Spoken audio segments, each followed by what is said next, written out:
Please welcome the inaugural procession.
Please welcome President Sally Kornbluth, accompanied by Diane Green, Chair of the MIT Corporation.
President Emerita Hockfield, President Emeritus Reif, President Kornbluth, distinguished guests, good afternoon and welcome to the historic inauguration of Sally Kornbluth as the 18th President of the Massachusetts Institute of Technology.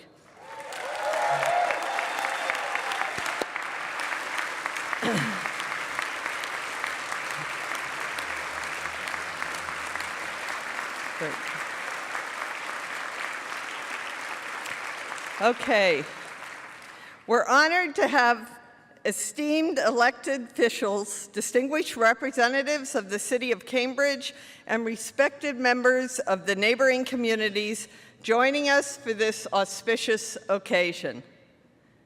We extend a warm welcome to the revered guests from the Academy, distinguished members of learned societies, and delegates from national and international organizations.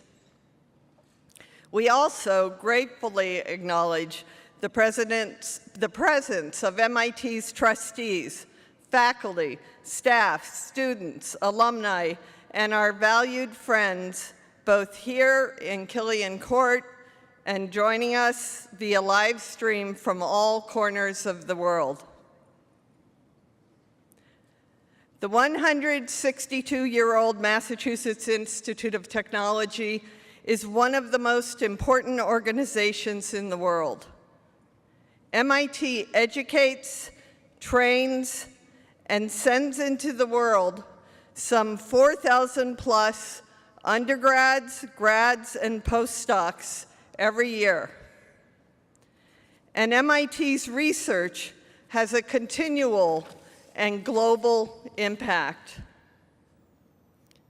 Today's inauguration celebrates and solemnizes the beginning of a new era. It provides a symbolic transition from one leader to another and demonstrates the continuity of governance. Let us now begin the inauguration ceremony for Sally Kornbluth as MIT's president and leader. Please rise for the invocation by Chaplain to the Institute, the Reverend Thea Keith Lucas, and remain standing for the Star-Spangled Banner, which will be sung by Jody Marie Fernandez, MIT Class of 2009.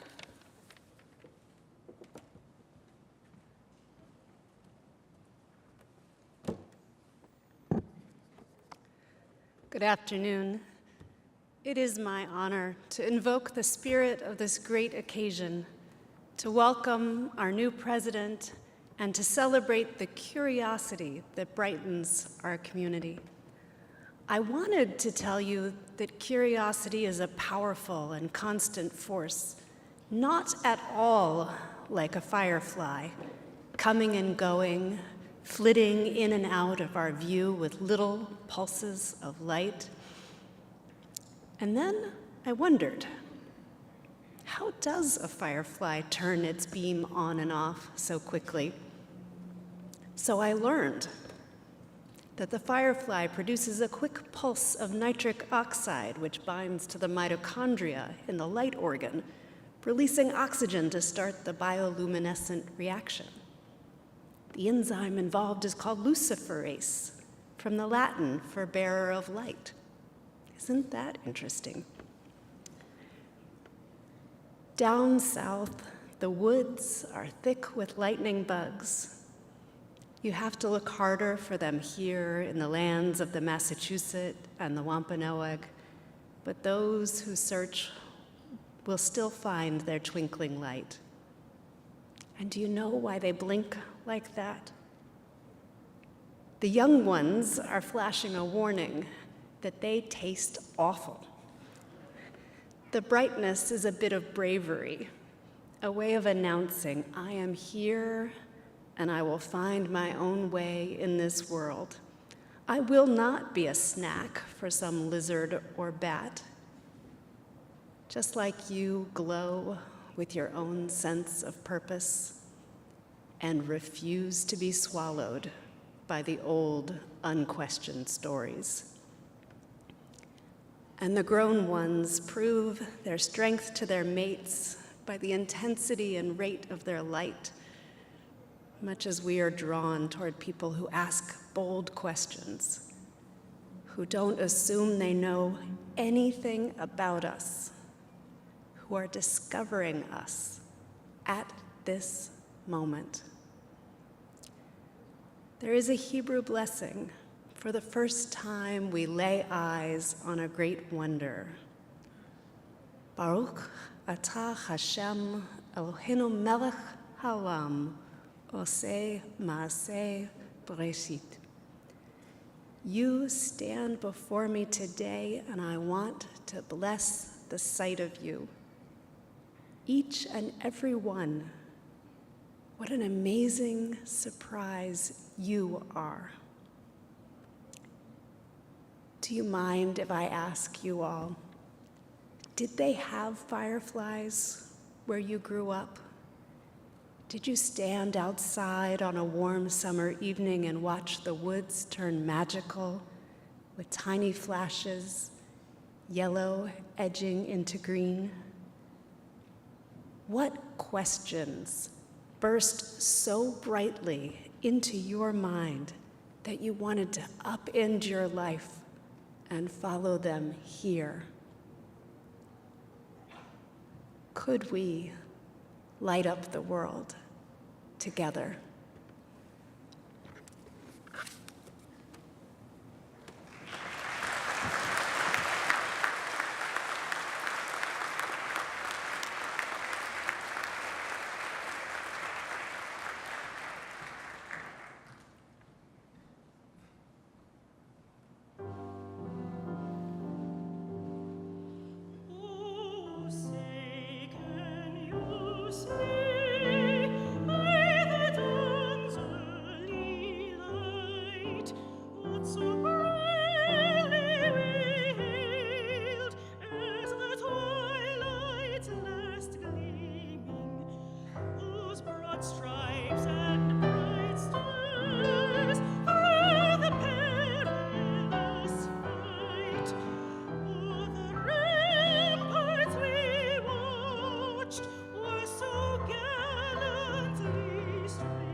Please be seated.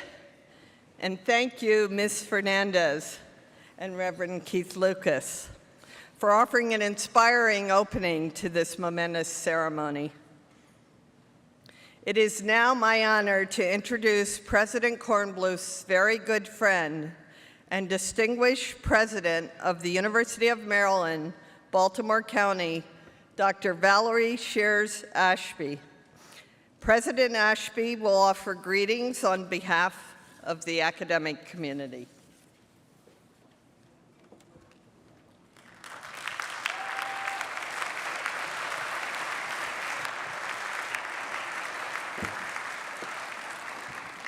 Thank you so very much, Madam Chair, for that introduction. I bring greetings and gratitude to you and to the members of the MIT Corporation, MIT faculty, staff, students, alumni, and community members, to distinguished guests, and to my dear friend, Sally. What a joyous occasion. I am honored to be here today to share with you a little about your president, Sally Kornbluth. I believe she embodies exactly what higher education needs in leadership at this critical moment in the nation and in the world. Clarity, vision, courage, and humility. I first met Sally in 2015 during my interview for the role as Dean of Trinity College of Arts and Sciences at Duke University. It was clear from that very first meeting that this was a person for whom I could work, from whom I could learn, and with whom there would be a joyful partnership. I have no doubt that you all felt the same when you first met Sally, and you knew very early on what a terrific fit she would be to lead MIT now. These roles, as you might imagine, are all about fit and timing, about finding the place where who you are and who they are will work together in such a way that each is transformed for the better. It is about finding the people who will champion with you the fundamental principles on which we advance knowledge, educate students, and create solutions for the benefit of society. It is about finding shared values that create a solid foundation for vigorous, productive debate and essential transformation and progress. When I reflect on your motto, Mens Humanus, mind and hand, I know that you have found the right person and that she has found the place, the people, and the values that make this a perfect fit. In Sally, you have a leader. She knows excellence in science and engineering and how to foster and sustain the environment that makes it possible for the best scientists and engineers to focus their energies on the most vexing problems. And she also understands that in order to take brilliant, unparalleled concepts and ideas to relevant and effective solutions, diversity is not just desired, it is required. She moved Duke University forward in faculty diversity, not just with increased numbers, but with true culture change, building excellence through diversity. Then she took the all-important step of providing resources that clearly underlined her values. She knew that without brilliant faculty from diverse backgrounds across all disciplines, generating knowledge together, that perceived solutions may not advance or serve the very communities or the people for whom they were intended. Her clarity was critical to that culture change. You also have a leader who understands that mind and hand requires full liberal arts and sciences approach. There are my humanists right there. As a cancer biologist and a liberal arts college with a liberal arts college background, she is clear that solutions needed to address the world's increasingly complex challenges require the insight and understanding that the humanities and social sciences bring. They are necessary not only to generate the knowledge that leads to solutions, but also to help in the all-important work of reestablishing what is truth and garnering trust in it so that dissemination of research findings is possible and productive. From mind to hand also requires heart, and in particular, a willingness to ask the human questions. She will ask, what communities are affected and what do they need? She will ask, where have we not invested and why? She will ask, what unintended consequences are we not seeing? She will ask, what or who is at risk if we do not act? She will ask these questions and care deeply about the answers, never forgetting that leadership is a privilege. So when she led the Provost Forum at Duke on policing and another on free speech, when she led the Duke Science and Technology Initiative, when she navigated all of the complexities of Duke Kunshan University in China, when she led the university through COVID and the racial reckoning of 2020, in all of these and more, we witnessed mind, hand, and heart on full display.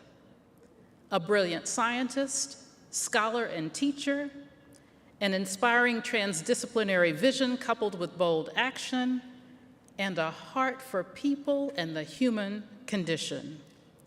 This is your president, MIT.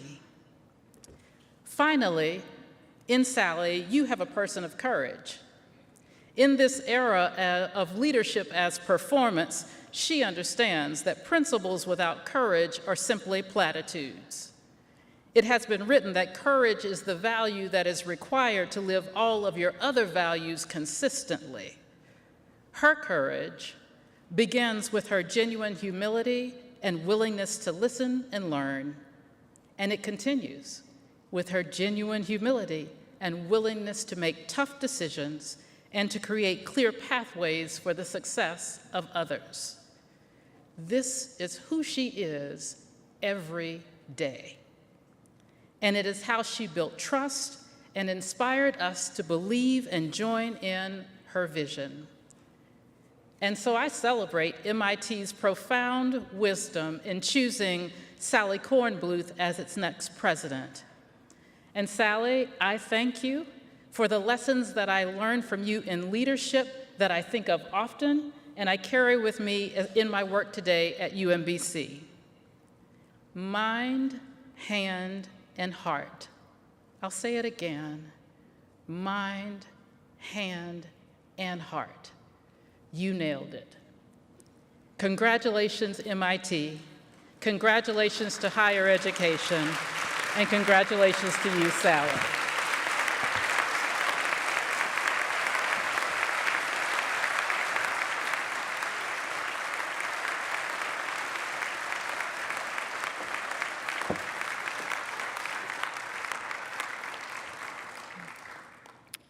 Thank you, Dr. Shears Ashby. That was affirming and uplifting. Mind at Manus at core, I guess. Thank you. It is now my pleasure to introduce a special performance and tribute from Ricky Richardson, MIT class of 2012 and friends. They will honor President Kornbluth with the premier performance of his original composition, Chase Fire.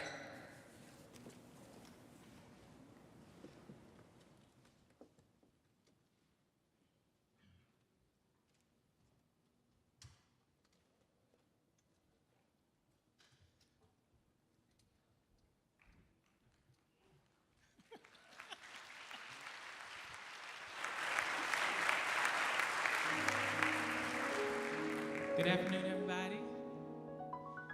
This song is about the power of ambition and the responsibility that comes with it. So my hope is that as we cultivate ambition within ourselves, within one another, that we do so in humility and in love. The song goes like this. What do you do when the frost inches toward you?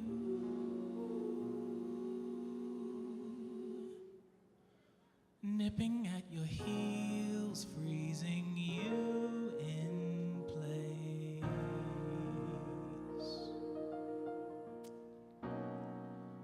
Fan the embers deep inside.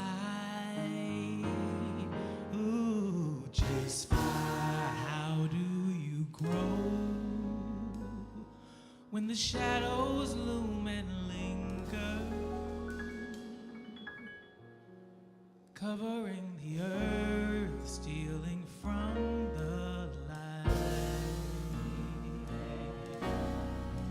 Let the land be purified. Ooh, just fire. Will you be cries of the unheard, desperate for relief, echo in your mind. Trust love to be your guide. Just fine.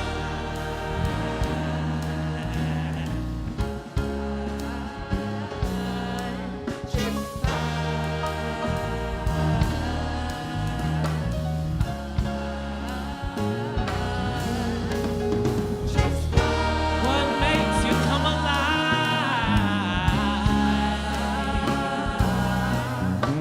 What is the nature of your ambition?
Just fire, fire, just fire. Don't you stand out in the cold. Chase fire, fire.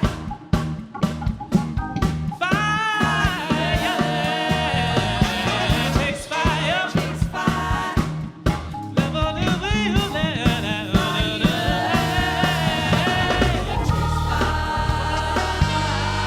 come alive. What is the nature of your ambition?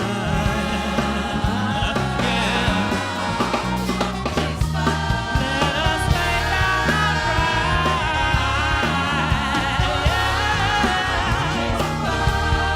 Make it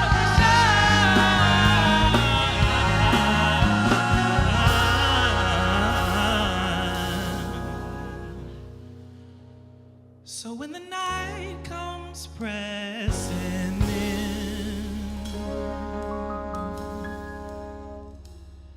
and the land needs purifying,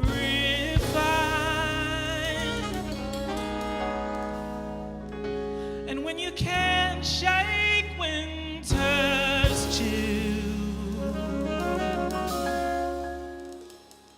and the love is hard to find, fan the embers deep within, yeah. Ooh, chase fire.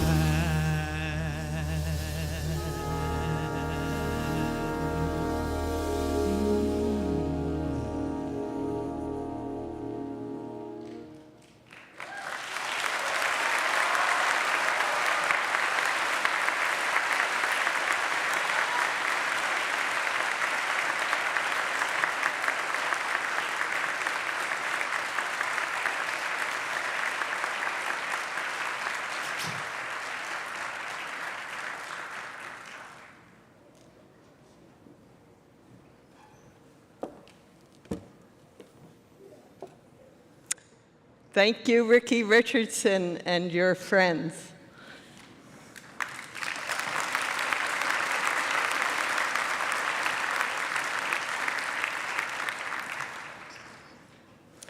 So at this time, it is my pleasure to invite our Presidents Emeriti, Susan Hockfield and Raphael Reif, and President Kornbluth to join for the investiture ceremony, after which President Kornbluth will deliver her inaugural address.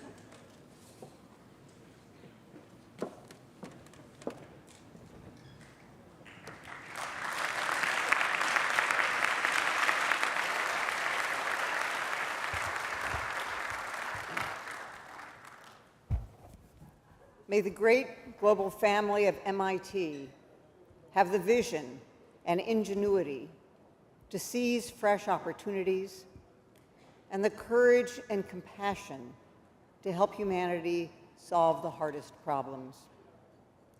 May we thrive as a community of people who value both rigorous work and exuberant play, who share a passion for exploration, discovery, and innovation, and a deep respect for one another. May we venture after knowledge for its own sake and seek to harness that knowledge with wisdom in the great MIT tradition of mind and hand.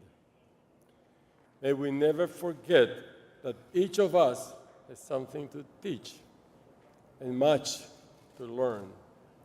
And may we work together in service to the nation and the world with humility, integrity, and curiosity unbounded.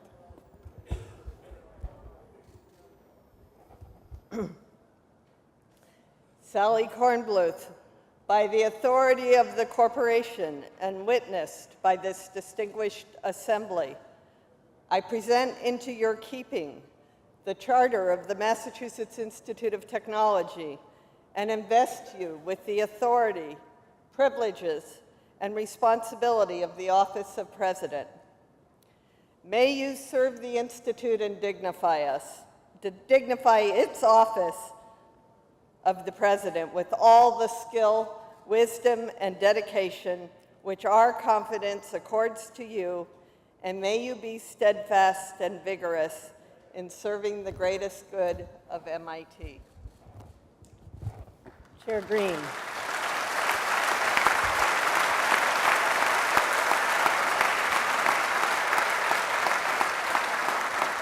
I accept this charter as the symbol of the office of the President of the Massachusetts Institute of Technology and do so with the full sense of the magnitude of my responsibility. I am deeply grateful for your trust that the corporation, faculty, alumni, staff, and students now place in me. And I pledge to do all in my power to help the MIT community fulfill its mission of service to the nation and to the world.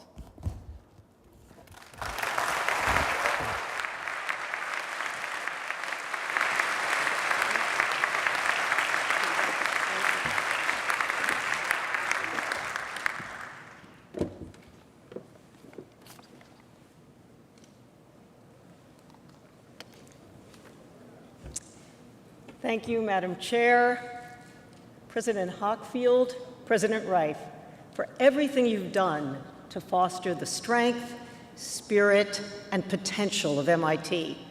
Thank you. I aspire to build on what you achieved for the Institute. President Shears Ashby, Valerie, my old friend, I'm a little overcome by the kindness of your remarks, and I can't believe you even managed to be here with your own inauguration barely in the rearview mirror. To our dear distinguished guests from across higher education, the warmest welcome and hello.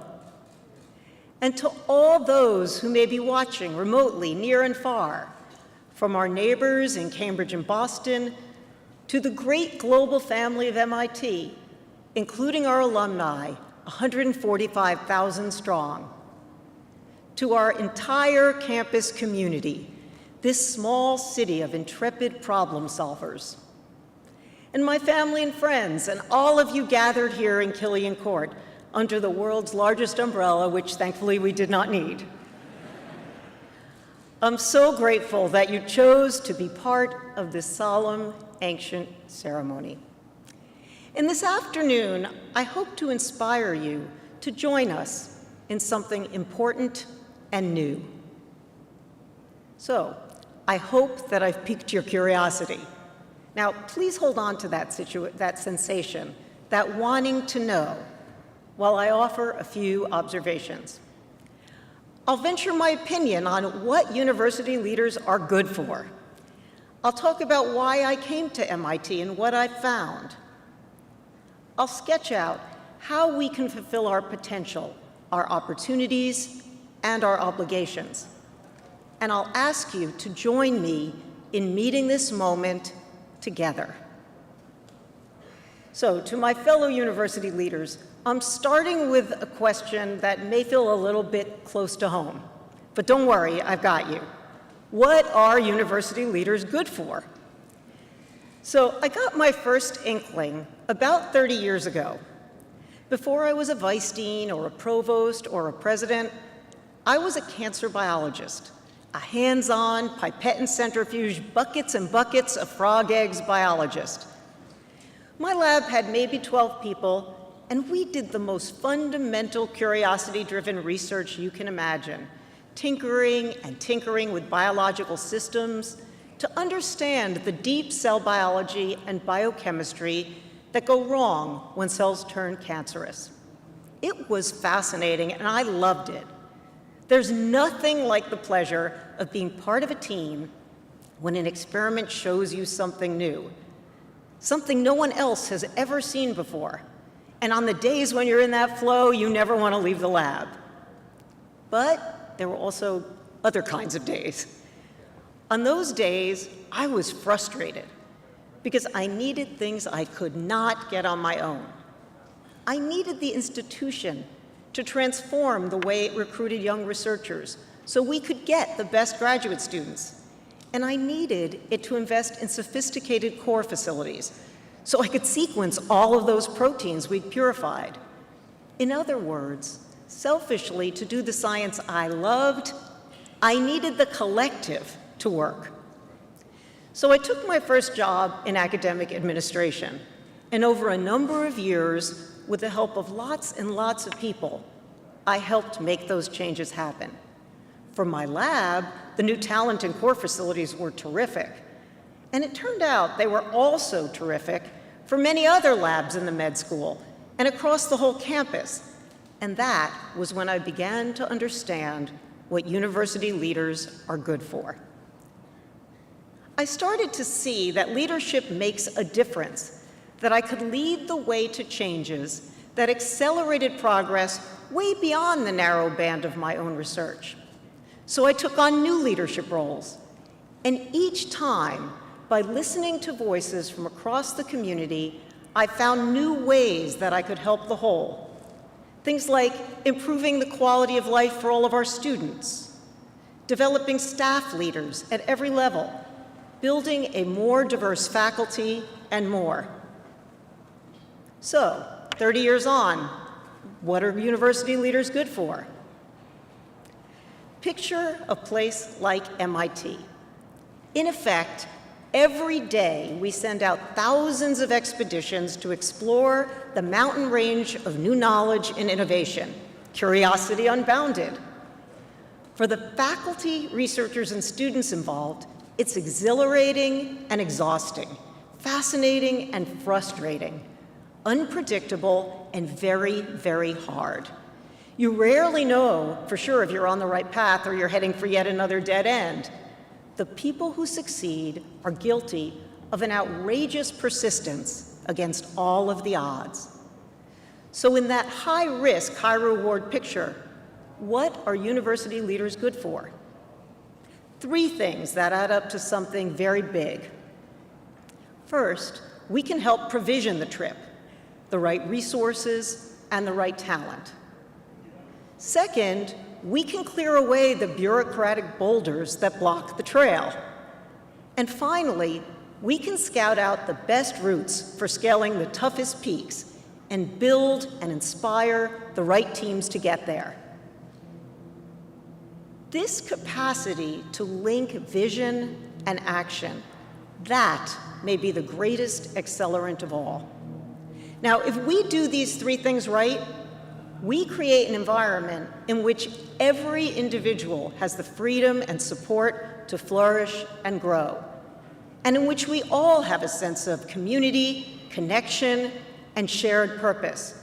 Those human bonds that allow us to go farther and faster together than any of us could go alone. Striving for that ideal of university leadership, that is what gets me out of bed in the morning. Well, actually, technically, it's my dogs that get me out of bed in the morning, but that is what gets me to my desk. And I love this work. So last fall, when MIT's Presidential Search Committee came knocking, I was happily settled at a school I loved, in a role that still held interesting challenges. I was not in a mood to leave. But frankly, when the MIT offer came, I could not possibly say no. Not because I dreamed of living where winter is 5 months and spring is 5 days. Not because of some alluring new title, but because there is simply no place like MIT.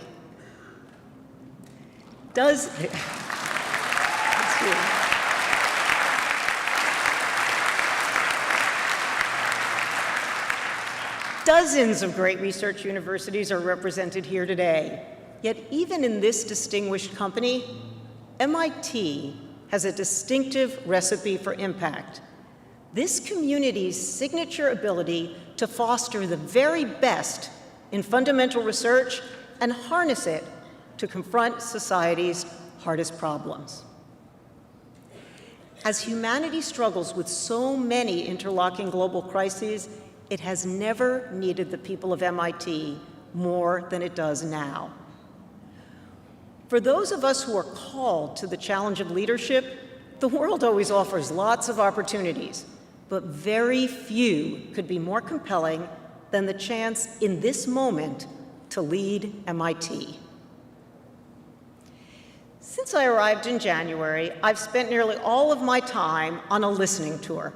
I've met with dozens of people across the Institute in every role. And I have to say, as a longtime fan of novels that leap between past, present, and future, getting to know MIT has felt like a kind of time travel. In 4 months, I've flown over the whole course of MIT's 162-year history, including momentous achievements, times of great pride and great struggle, and many acts of delightful irreverence, including one at my office this morning. You all know if you were involved. I've been beamed into these past controversies. I've visited the good old days. I've heard MIT student tales from 50 years ago, and I've talked with seniors who graduate next month. I've seen MIT grow from a scrappy little technical school to its present scope and stature. And most important, in exploring MIT's past and present, I've gotten tantalizing glimpses of the future. My first week on the job included reviewing young faculty who were up for promotion, 3 long days back to back. And honestly, you cannot imagine a more intoxicating introduction to the human potential of MIT. One candidate after another, each somehow more impressive than the last, and each one of them a window into the future of knowledge and the future of MIT. Reviewing these incredible talents was a preview of one of the striking aspects of this community, that the fuel for what gets done here is the brilliant creativity of each and every individual. It's like a night sky, impossibly dense with stars, each one particular and beautiful.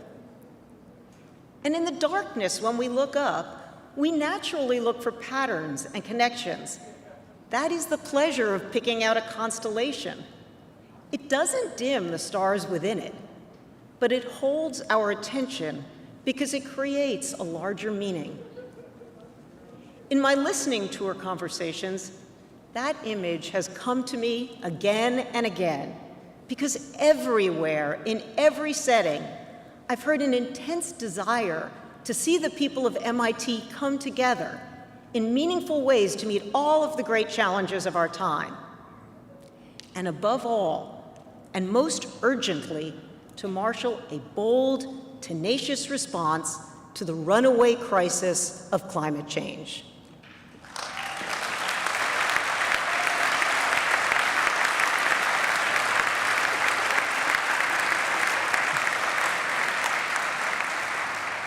I have found a community of people who, to a person, treasure the best aspects of MIT's history and culture, and take great pride in its achievements. Yet I've found a place, always decentralized and further fragmented by the pandemic, that is still finding its way back to a shared center. There is a palpable craving for reattachment and connection. If you'll allow me, what I hear in all this is a craving for new constellations. In coming to MIT, I found something magnificent in its history, culture, character, and achievements, in its people, and their clear-eyed focus on the hardest problems.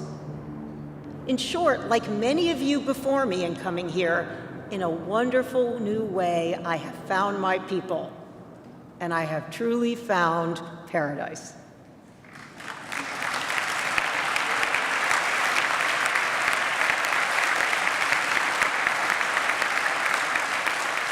Yet, I have also learned from MIT's unstoppable engineers that even paradise can be optimized.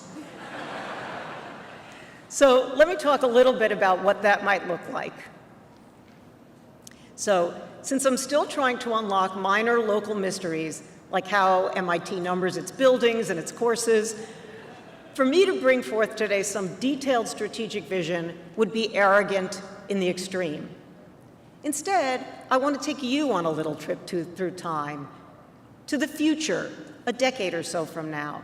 So, setting the dial for the year 2033, we can see an MIT that is in important ways deeply the same, just as quirky, nerdy, unconventional, and bold. An MIT that is true to its fundamental purpose. But we also see an institute that has built up its core strengths to be ready for whatever comes next. The MIT of 2033 has unraveled daunting intellectual puzzles, from mathematics to material science, urban planning to economics, neuroscience to nuclear engineering, physics to philosophy to finance. It has cleared away internal boulders, freeing its people to make important discoveries and innovations. In 2033, our undergraduates are thriving with an ambitious new take on MIT's core curriculum, which is setting the standard for what tomorrow's leaders need to learn. And MIT has truly become a place of inclusive excellence and enthusiastic diversity, where everyone feels that they matter and that they belong.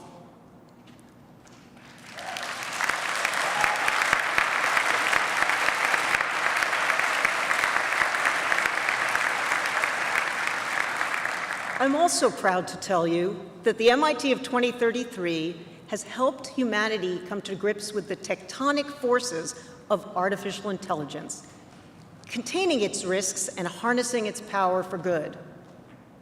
The music building isn't new anymore, but it's central to new flowering of the humanities and the arts at MIT, the fields that tell us why it matters that we are human beings. Fields that must be equal partners in inventing a just, humane, and equitable future.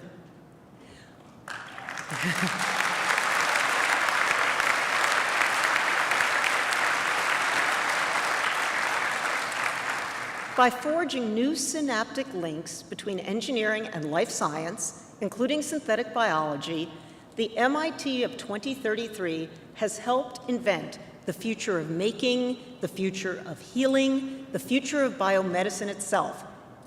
And it has made Greater Boston the hub of the next biotech revolution, too. In 2033, the Met Warehouse is a bustling hub of making and design, sparking new ways of seeing and solving old problems. The people of MIT have used the power of entrepreneurship to propel profound solutions out to the communities around the world, from preventing pandemics to cleaning up plastic waste. And the MIT of 2033 is proud that a decade earlier, it helped lead a powerful cross-sector coalition and placed big bets on big solutions to dramatically accelerate progress against climate change.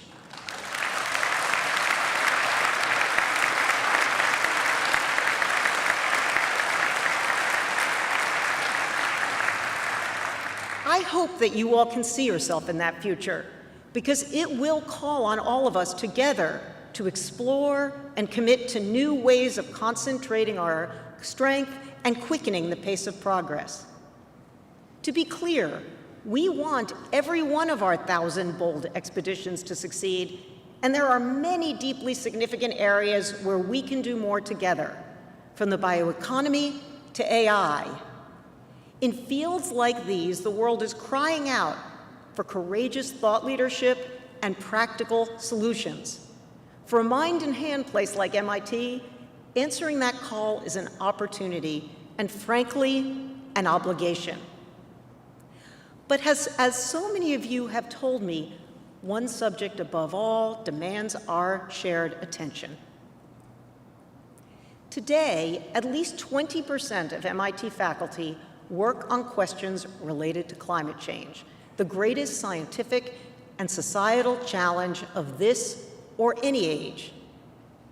The people of MIT are pioneering crucial fields, from nuclear fusion to grid-scale batteries to climate policy. They're decarbonizing everything from steel production to supply chains to computing, from architecture to agriculture. That is fantastic. But I believe that with all that talent and imagination, we can, and honestly, we must find new ways to work together and to work with other sectors and other institutions to achieve even more, much more. We need to ask ourselves, what is MIT's contribution going to be? Would we feel satisfied if the answer was, well, MIT contributed to the knowledge base? Would we? Is that enough? What could we do that would really move the needle and break the dial? Wouldn't it make you proud to be part of the team that went all in on the most important question of our time?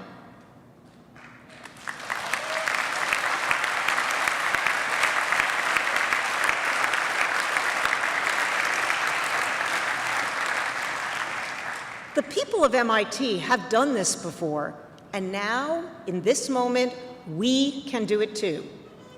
So many of MIT's signature achievements have been triumphs of concerted collaboration. The LIGO program, whose thousands of contributors from dozens of institutions together found a way to detect gravitational waves from outer space. The Human Genome Project, where MIT scientists contributed 1/3 of all of the sequencing. The Apollo guidance systems that put humans on the moon. The work of MIT's legendary Rad Lab, whose 3,500 members developed the radar systems that helped to end World War II. At the time, MIT's 9th president, Carl Taylor Compton, called the Rad Lab the greatest cooperative research establishment in the history of the world. And the scientific miracles it achieved at record speed were mostly done by very young researchers across a wide range of fields with an extraordinary sense of purpose. To meet the challenges of climate, it is time for the people of MIT to engage in Rad Lab level thinking and commitment again.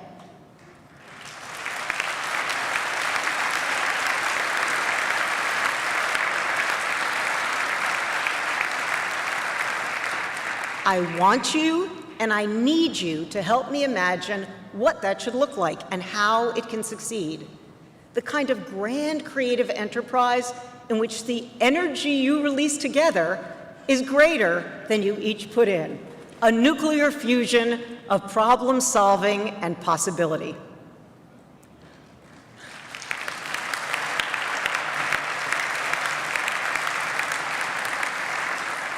I certainly would not presume to lay out all of the new details of this new climate endeavor. That is work we will do together, starting now. We need energy and expertise from every MIT school and the college, from every lab and every center, from every member of the faculty, and from every one of you. To our students and postdocs, you are among our most brilliant stars. Help us focus unflinchingly on the horizon of your future and the urgent need for action now. To our faculty and researchers, let's do everything we can as fast as we can. Let's have the courage to venture the impossible for our students, for our children and their children, for the world. To MIT's incredible staff, you are critical to this institute's success, its unsung heroes.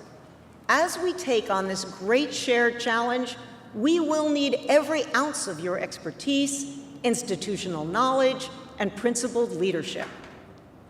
And to our alumni and friends and our steadfast partners on the corporation, you know without my saying it that we cannot do this work as well or at all without your support, encouragement, and inspiration.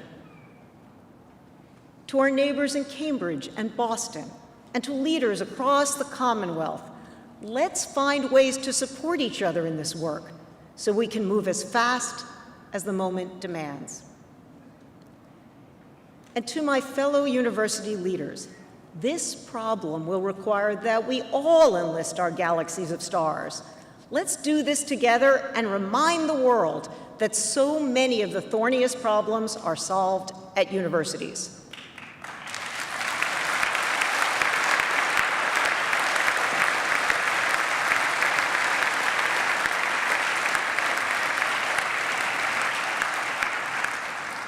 But let me be clear, we are not going to wait around for a perfect vision. We need to start trying new things, because I am absolutely certain that this urgent project is the singular effort that needs our shared attention. We can only meet this crisis if we're brave enough to lower our shields, reach out and work together in new ways. And we cannot be satisfied with the normal academic tempo. There simply is not time. You'll hear more from me soon about how this effort will take shape. I hope many of you will want to participate directly. Please think about how you can answer the call. How will your work make the whole of our efforts on climate greater than the sum of the parts? A multiplication of our talent and our capacity.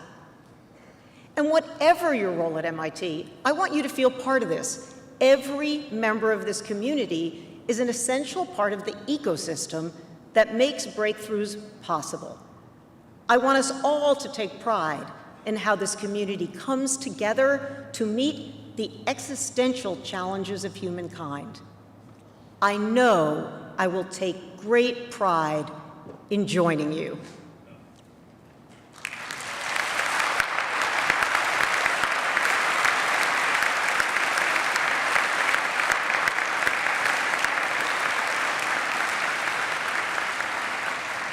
So I started this speech with a little bit of intrigue. I asked you to hold on to that sensation of wanting to know. Why?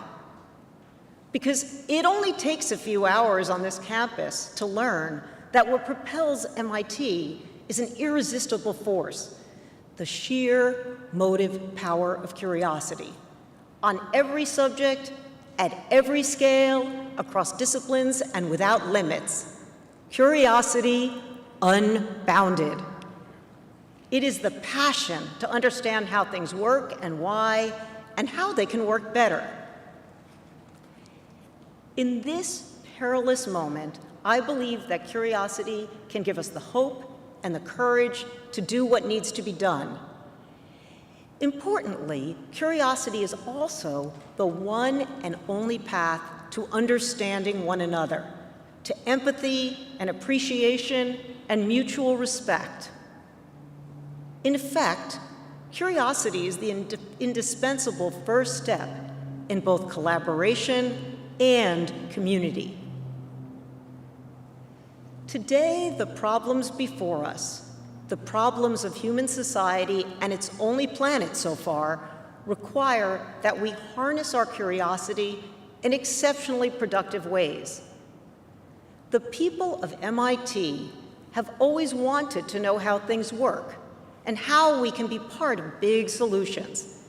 Now, it is imperative that we know and that we help lead the world to action.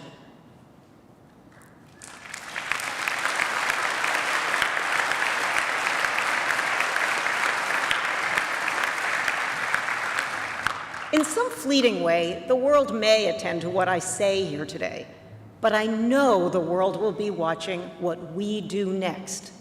Let's give them something to talk about, something to cheer for, something to join, something worthy of MIT. Thank you.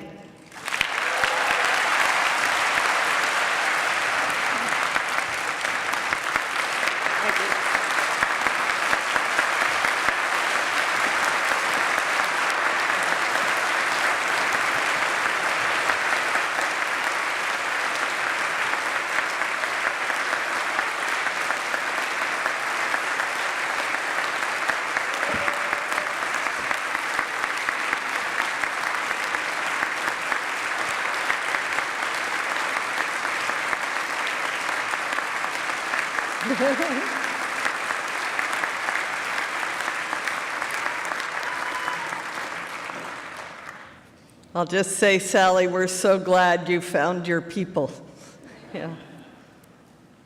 Thank you for that rousing and promising 18th presidential inauguration speech.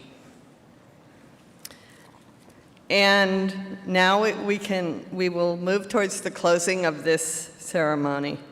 On behalf of the MIT community, I thank our speakers, I thank our performers, and thank you, all of you for joining for the inauguration of MIT's 18th president, President Sally Kornbluth.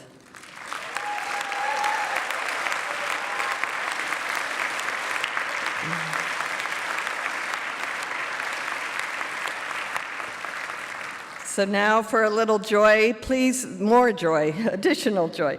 Please rise now and join the chorallaries of MIT as we raise our voices to sing the school song in praise of MIT. That will be followed by Take Me Back to Tech, which will complete the inauguration ceremony. And afterwards, please all join our community reception here in the back of Killian Court's tent. Thank you very much.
That I why we're back again at Tech on Boylston Street.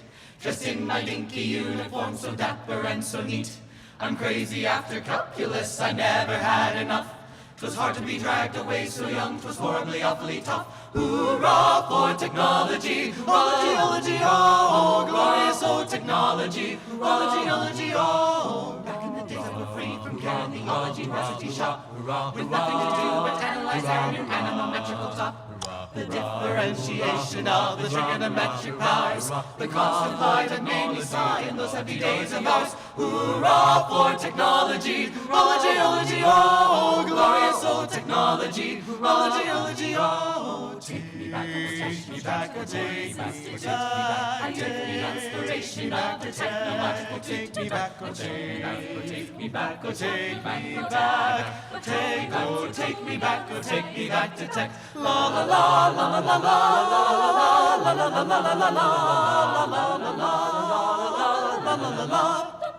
Da-dum, da-dum, da-dum, da-dum, da-dum. O M-A-S-S-A-C-H-U-S-E-T-T-S I-N-S-T-I-T-U-T-E-O-F-T-E C-H-N-O-L-O-G-N-Y comes after G. It's the Massachusetts Institute of Technology. Hey!